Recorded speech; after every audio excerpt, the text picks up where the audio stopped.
I think we have considered those automating some of our product manufacturing. And because of the variety of products we make and also the volumes, which are not significant enough, after doing the cost-benefit analysis, we thought that is not a sustainable one, and the returns are not good enough. So we stayed away from automation.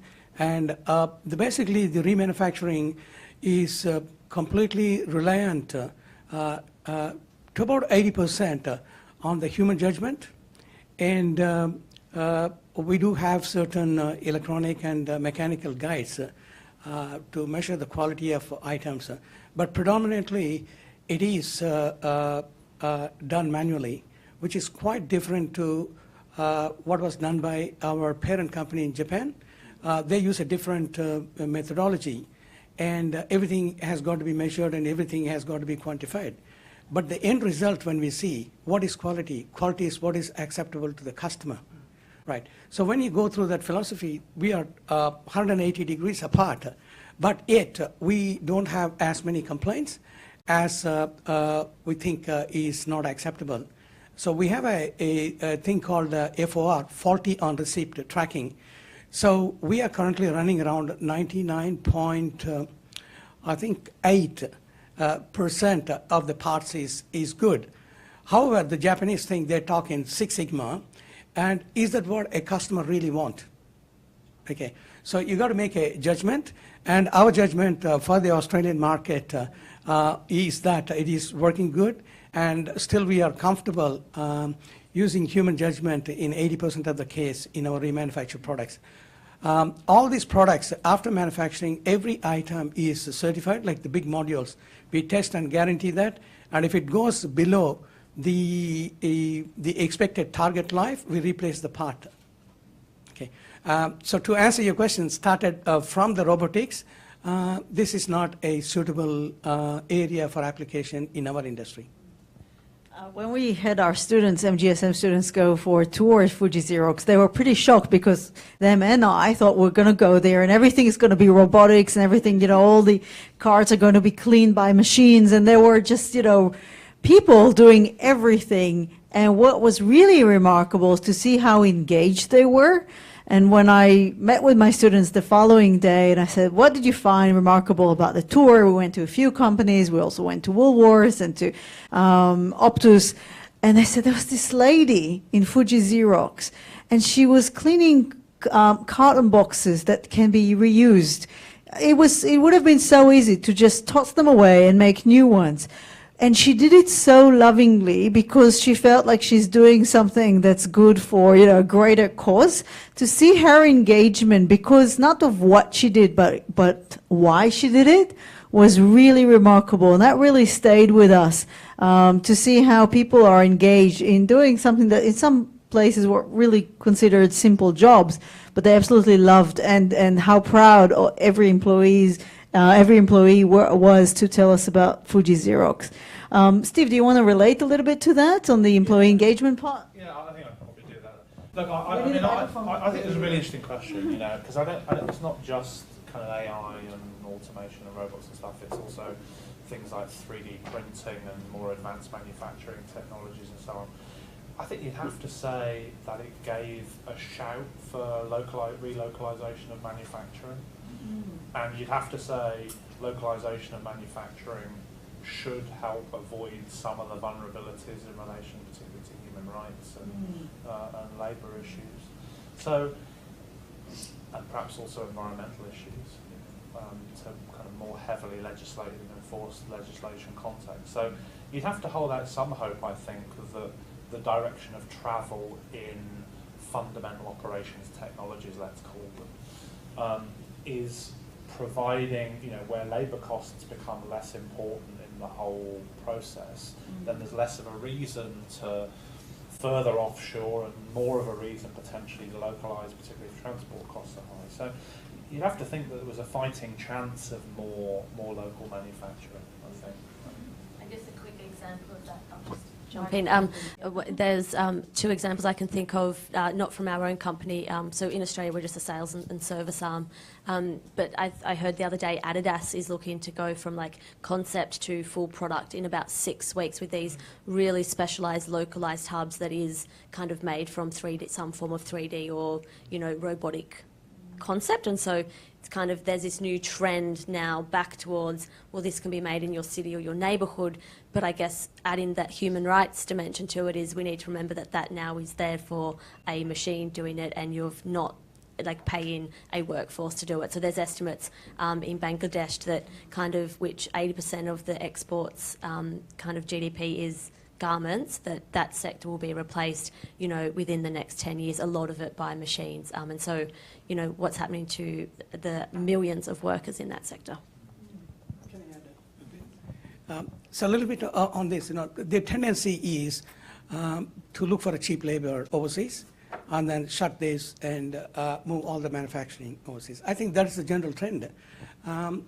We did face it, and when you go deep into analysis, the cost is not constituted purely by labor, and if you are smart enough with the productivity and also the space utilization, I can share with you, I was faced with a severe requirement that whether do we have to outsource our warehouses.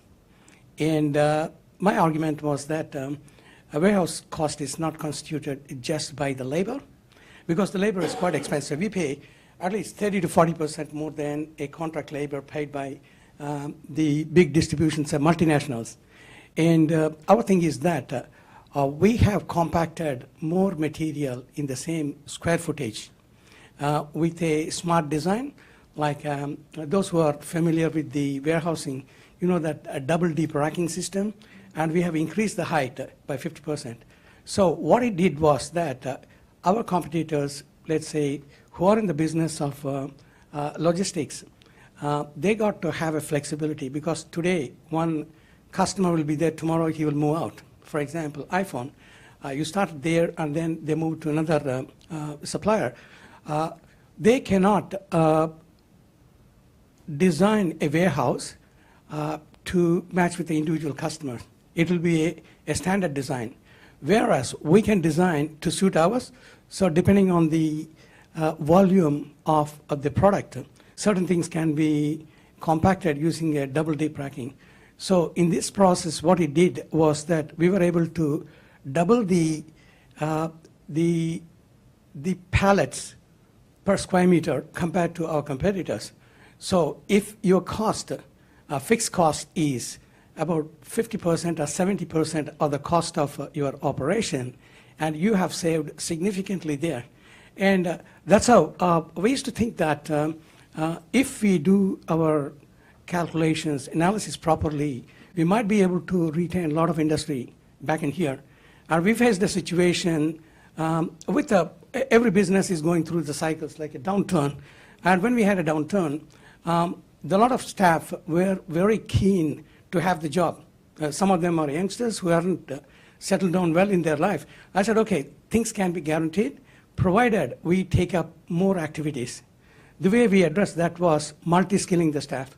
So as Debbie alluded in the beginning, we were running 6 businesses, and ever since she saw us about 3 months ago, we have added another 4 businesses in the same area. The challenge we faced is that the people working in the warehouse are not university graduates to understand a lot of these concepts. They have a basic idea. How do we use them in a situation where you are running multiple platforms of the systems? I mean, there is a proliferation of systems in our company. We are trying to standardize. And each person is able to handle 3 different ERP systems. Okay. And also identify different businesses. In the real world, what happens is, even when we tell them, can you please identify to which business it is coming? There are so many chains there, it doesn't even say to which business it belongs. And some of the products look alike, and we got to investigate to find where it has got to go in the same premises. So our lesson is that, and I would say it's a bit of an achievement, credit to our staff, is that through multi-skilling and expanding your horizons, we will still be able to retain the business back in here. Thank you so much. And there are some academics who talk about CSR in the era of AIs and automation. And there's one professor who talks about how we're going to move from lower class, middle class, high class to the useful and the useless. And a lot of people are just going to become useless because they're going to be replaced by machines. And so, yeah, we might solve modern slavery, but my goodness, the social issues that we'll face then with so many people unable to find a job. And governments won't even have the tax money to then support all these people, which is like there is a sort of a unwritten contract that we are, we work and therefore we pay taxes. The government takes care of us when we cannot work. What will happen if 90% of people cannot work? So even if we are able to come up with new jobs that we couldn't even imagine today, it will not be fast enough and big enough to replace all the lost jobs. So I think that's a real issue when we talk about sustainable operation management, and we talk about the automation of operation management. Yes? As you talk about that, what is the discussion about universal basic income in Australia? I know they've had the discussion, started this in Switzerland and some other European countries. Hasn't taken root in the U.S. What's the story here?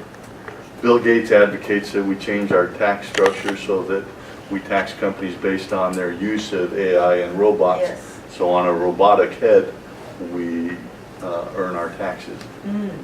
So, sorry, can I add to that? Yes. So the notion behind that is that in the future, we do not have to necessarily go to work. AI can do work for us. Although, again, there are some concerns about it.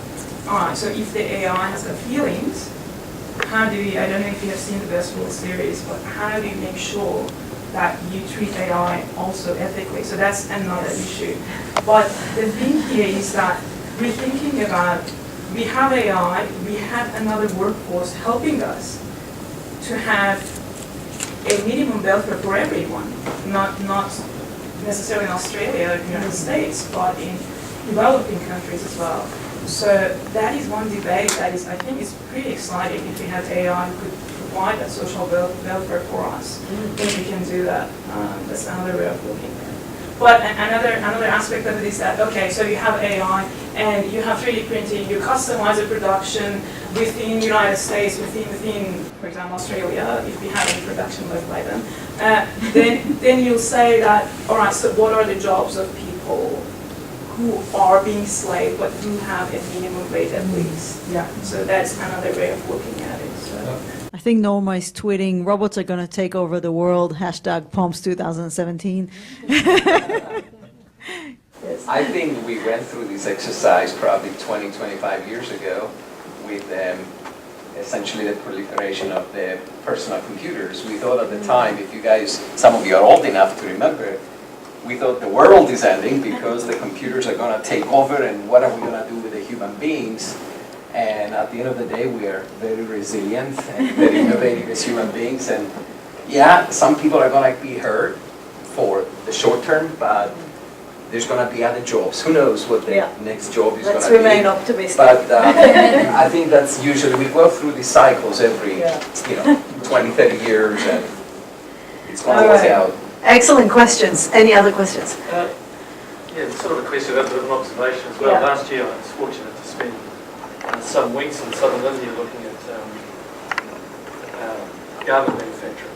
And within the garment manufacturing, how it was very competitive amongst the companies in India to secure brand clients. And one particular company we looked at had secured a brand client, and the efforts that they went to comply with the instructions from the client to protect the brand.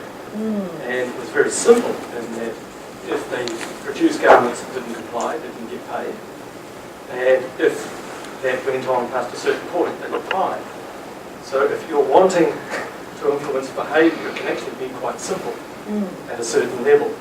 And I'm just wondering, I guess the question is sort of the work that you guys have done so far, have you fired a supplier? Yes. How do you work with the suppliers? How do you engage them? How do you work with the suppliers, and so on? Laura, do you want to answer this? Yeah, I often get asked kind of that question, like, what's the line in the sand?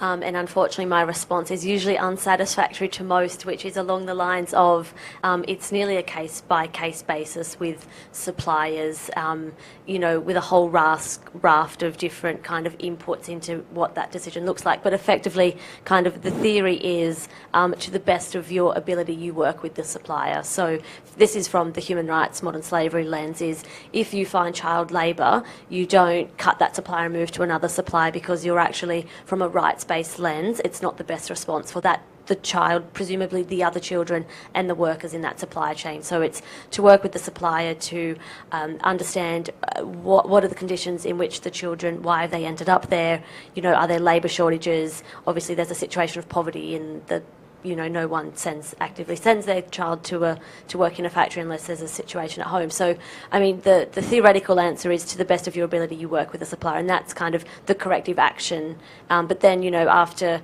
another audit, and if corrective actions aren't taken, then, you can cut that supply because you've tried your best to work with them. That's the theory. I'm sure there's a lot of companies out there that probably go, that's too difficult, let's just move to this supply. Operate off of a reputational risk lens. And you put those two lenses together, and the reputational risk outweighs the human rights. What's your messaging to help recalibrate their evaluations of where to put the weight? Absolutely. Like, if you talk about anything in this space, there's reputational risk is an absolute driver for why a director's going to take action in this space, because they don't want to be the front page. So that's, you actually can harness that motivation, to achieve the same end. But I think there's growing awareness that it is it is an equal reputational risk to, abandon a supplier and therefore the child you have found to a new supplier, amongst kind of your leading companies that we've talked about at the start, the Unilevers of the world, Marks and Spencer. That, that band of companies would know that that's no longer a right response. I mean, Nestle, there's a whole education piece, not only for consumers, but also for media and civil society. Nestle came out a few weeks ago to be like, there's slavery in our Thai fishing. And it was a really great company response to own it and then say, this is what we're doing about it. And they're absolutely slammed. But then any other company who's procuring, prawns from Thailand suffers the same issue, but they're not owning it. So there's more this kind of, every company is kind of taking ownership of it, and the best reputational response now is to say, and this is how we're going to remedy that situation. That's a very valid point. If you're not going to do it, someone might. So if you're not going to come forward with the issues that you have in your supply chain, someone else might do it for you. And nowadays, any person can go into factories with an iPhone, put it on YouTube, and hit 1 million views. So you want to make sure that you come forward with the risk that is attached to it, and analyze your operations, know where the risks are, come forward and say how we're going to mitigate this risk. Is better than waiting for someone else to shed light on what you're doing. We have time. No, we don't have time. Sorry. But let's continue this conversation after this panel. I'd like to thank our 3 panel members, Steve, Laura, and Vera. Please join me in thanking them. And thank you, Norma, for encouraging us to start this panel. Thanks. Could I offer a word of thanks on behalf of the POMS and MGSM? Vera, thank you very much for talking about the whole idea around cradle to grave and how you've gone from cradle to grave to cradle to cradle at Fuji Xerox. Laura, you gave a very interesting presentation around human rights, due diligence, and the ethical nature of sourcing and manufacturing. And finally, Stephen, thanks for talking about why sustainable supply chains are difficult to implement, and the relationship between buyers and suppliers and various models. So on behalf of MGSM, if I could just pass on these little momentums of thanks. So thanks to Debbie for chairing the session, keeping everybody on track, and making us a very interesting. Thank you very much. All right, we have one other very important thing. We have a raffle, one of our raffles. So if I could just ask Steve to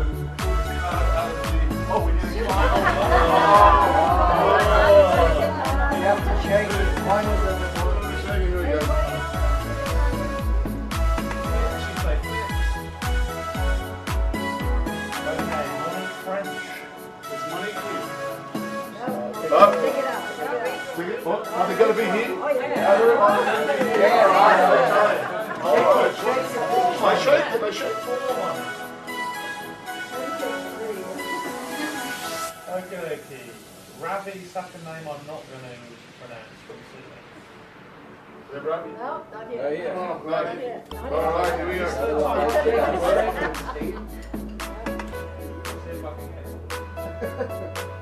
Right, who was talking? Ah, that's it. I saw you. I don't know. Was that Rick? I have to declare my No, MGSM? No, I was going to give it to somebody else, but it has to be